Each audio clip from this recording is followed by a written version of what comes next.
আসসালামু আলাইকুম এভরিওয়ান, কেমন আছেন সবাই? আশা করছি সবাই অনেক ভালো আছেন। আলহামদুলিল্লাহ আমরাও ভালো আছি। এই তো মিষ্টি দুপুরের একটা সুন্দর কেক দিয়ে আজকে শুরু করছি নতুন আরেকটি ব্লগ। আশা করছি আজকের ব্লগটিও আপনাদের অনেক ভালো লাগবে। তো এখন ঘড়িতে ওই বিকাল ৩টার মতো, বিকাল না দুপুর ৩টার মতো বাজে। তো আমার আসলে একটা কেকের অর্ডার ছিল। তো ভাবলাম আগে কেকটা বানাই, তারপরে বাকি কাজগুলো করব আরকি। এটা ছিল হচ্ছে 1/2 পাউন্ডের একটা ভ্যানিলা কেক। তো এই কেকটা আগে রেডি করে তারপরে হচ্ছে আমি ফ্রিজে রেখে বাকি কাজগুলো করে নিব। চলেন না, মানে এখানে এসেছিলাম, বারান্দায় এসেছিলাম আসলে কেকের কিছু ছবি তোলার জন্য। তো কেকটা কিন্তু খুবই কিউট হয়েছিল মাশাআল্লাহ দেখতে। আর উপরে হচ্ছে এটা কিন্তু পিঙ্ক কালার। এটা কিন্তু রেড কালার না। দেখতে মনে হচ্ছে রেড কালার, কিন্তু পিঙ্ক কালার। বেশ সুন্দর লাগছিল আরকি। তো কেকটা ডেকোরেশন করে হচ্ছে আমি ফ্রিজে রেখে দিয়েছি। আর এদিকে হচ্ছে আগামীকালকে কিছু সবজি রোলের অর্ডার আছে। তো সেইগুলা হচ্ছে আমি বাসায় বানাবো। তো আমি আগে থেকে সবজিটা রান্না করে নিয়েছি অফ ক্যামেরায়। আর এদিকে হচ্ছে ২ কাপ আটার মধ্যে হচ্ছে ২ চামচ আ কর্নফ্লাওয়ার, ২ চামচ চিনি আর সামান্য লবণ দিয়ে আমি একটা ব্যাটার তৈরি করব। এটা আ মানে মানে এক কথায় একটা রুটি বানাবো। রুটিটা আসলে বেশি মোটাও হবে না, আবার বেশি হচ্ছে পাতলাও হবে না আরকি। তো চলেন এটা আগে মানে পানি দিয়ে মেখে নিই। পানি দিয়ে এটা মাখার পরে হচ্ছে এটা ঠিকটা মানে কেমন হবে আমি আপনাদেরকে দেখাচ্ছি। এটা হচ্ছে যে এইরকম একটা ব্যাটার তৈরি হবে। বেশি ঘন হইলে কিন্তু রুটিটা একটু মোটা হয়ে যায় বেশি। তো এদিকে আমার ব্যাটারটা তৈরি হয়ে গিয়েছে। চলেন এবার হচ্ছে চুলায় একটা ফ্রাই প্যান গরম করতে দিয়েছিলাম আগেই। তো তার মধ্যে মানে পরে হচ্ছে কিছুটা তেল ব্রাশ করে নিয়েছি। আর এদিকে এই তো রুটিটা আমি দিচ্ছি। ১.৫ চামচ দিলেই হচ্ছে যে এই রুটিটা অনেক বড় হয়। মানে পুরা ফ্রাই প্যান জুড়ে থাকে।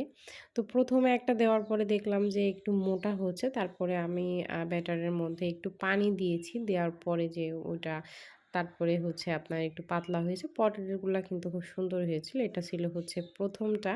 তো এবার ২য় টা দেখেন, এটার আমি কিন্তু ব্যাটারটা একটু পাতলা করে নিয়েছি। দেখেই বুঝতে পারছেন কেমন করেছি আরকি। তো তারপরে এই তো ১.৫ চামচ মতো দিয়েছি। দেওয়ার পরে দেখেন এটা কত সুন্দর হয়েছে মাশাআল্লাহ, মাশাআল্লাহ। পুরা ফ্রাই প্যান ভরে গিয়েছে একদম।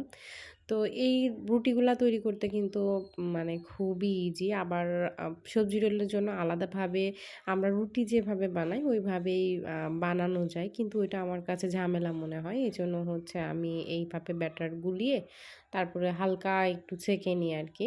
তো এটা বেশি সময় লাগে না। মানে ৪-৫ থেকে দেওয়ার সাথে সাথেই মানে ২-৪ মিনিটের মধ্যেই হচ্ছে যে আপনার ৪ সাইড থেকে এটা উঠে আসে। যখন দেখবেন যে উঠে আসে তখন এটা উঠিয়ে রেখে দিলেই হয়ে যায় আরকি। তো চলেন বাকিগুলা হচ্ছে আমি অফ ক্যামেরায় ভেজে নিই। কারণ ক্যামেরাতে কাজ করতে গেলে কি হয় অনেকটা সময় লেগে যায়। এজন্য ২-৩ টা আপনাদেরকে দেখালাম। আর বাকিগুলা আমি অফ ক্যামেরায় করে নিয়েছি। তো ২ কাপ আটাতে হচ্ছে আমার ৯ পিস হয়েছিল রুটি। তো ৯ পিসে ৯ টা সবজি রোল হবে আরকি। তো এদিকে দেখেন আমার সবগুলো বানানো হয়ে যাওয়ার পরে কিন্তু আমি ওই হচ্ছে একটা পরিষ্কার তোয়ালের উপরে এগুলো বিছিয়ে রেখেছিলাম ঠান্ডা করার জন্য আরকি। তো ঠান্ডা হয়ে যাওয়ার পরে ভাবলাম এগুলো হচ্ছে রেডি করে নিই, যেহেতু অনেকটা সময় আছে কেকটা নিতে আসার। তো এদিকে হচ্ছে যেই আটাটা মেখে রেখেছিলাম ওটারই হচ্ছে কিছুটা রেখে দিয়েছিলাম। ওটা দিয়ে আমি ৪-৫ টা এটার মুখটা এঁটে দিব আরকি। তো হচ্ছে এই তো ৪ সাইড থেকে আমি একটু কেটে নিচ্ছিলাম। কারণ এটা কেটে না নিলে যখন এটা গোল করা হবে ৪ সাইড থেকে মানে মুখ-টুখ বের হয়ে থাকবে। এজন্য হচ্ছে ৪ পাশ থেকে আমি একটু কেটে রাখছিলাম আরকি। তো তারপরে এটার মধ্যে সবজিটা দিব। দিয়ে হচ্ছে চারোপাশে হচ্ছে যে আটাটা রেখেছিলাম ওটা দিয়ে এটার মুখটা লাগিয়ে দিব। খুবই ইজি আসলে এই সবজি রোলগুলা বানানো। আমি তো ১ম ভয় পাচ্ছিলাম যে কি হবে না জানি। তবে ১ম একদিন বানিয়েছিলাম বাসায়। তারপরে দেখলাম না আলহামদুলিল্লাহ ভালো হচ্ছে। তো তারপর থেকে কিন্তু আমি অর্ডার নেওয়া শুরু করেছি আরকি। তো যারা জানেন না আমার বিজনেস পেজের নাম হচ্ছে রত্নাস কিচেন। তো ঝিনাইদহের মধ্যে যারা আছে তারা তো জানেন। তো আপনারা চাইলে আমার ফেসবুক পেজ থেকে ঘুরে আসতে পারেন। আমার ফেসবুক পেজের নাম হচ্ছে রত্নাস কিচেন। আর কি।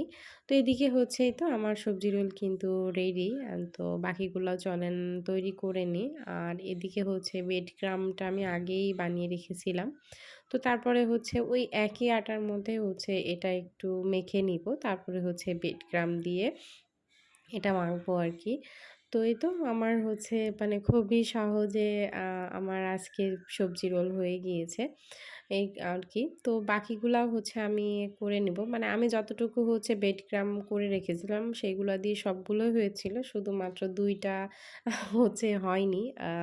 তো ওই ২ টাও সমস্যা নেই। আমি ফ্রিজে রেখে দিব। যখন অর্ডার হবে তখন হচ্ছে যে ওই ২ টা ব্রেড ক্রাম্বে গুড়িয়ে তারপরে হচ্ছে যে ভেজে দিব আরকি। তো এই তো চলেন একে, একে সবগুলাও হচ্ছে আমি তৈরি করে নিয়ে আর ওদিকে কেকটা ডেলিভারি নেওয়ার সময় হয়ে গিয়েছে। ওরাও চলে আসবে আরকি। তো এই তো আমার সবগুলো হচ্ছে সবজি রোল রেডি হয়ে গিয়েছে।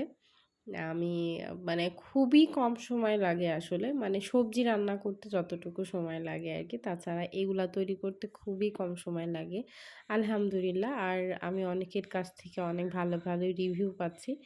তো দোয়া করবেন আমার জন্য, আমার বিজনেস পেজের জন্য। তো এরই মধ্যে কিন্তু আমার সবজি রোলগুলা হয়ে গিয়েছে বানানো। তারপরেই তো কেকটা নিতে চলে এসেছে। তো এটা হচ্ছে প্যাকেট করে দিচ্ছিলাম। তো যাই হোক আজকের মতো এই ছোট্ট ভিডিওটা এখানে শেষ করে দিব। দেখা হবে খুব শীঘ্রই পরের আরেকটা ব্লগে। তো আজকের ভিডিওটা কেমন লাগলো অবশ্যই কিন্তু কমেন্টে জানাতে ভুলবেন না। আর এখন থেকে ওই যে রেগুলার হওয়ার চেষ্টা করব। ভালো থাকবেন সবাই। আসসালামু আলাইকুম।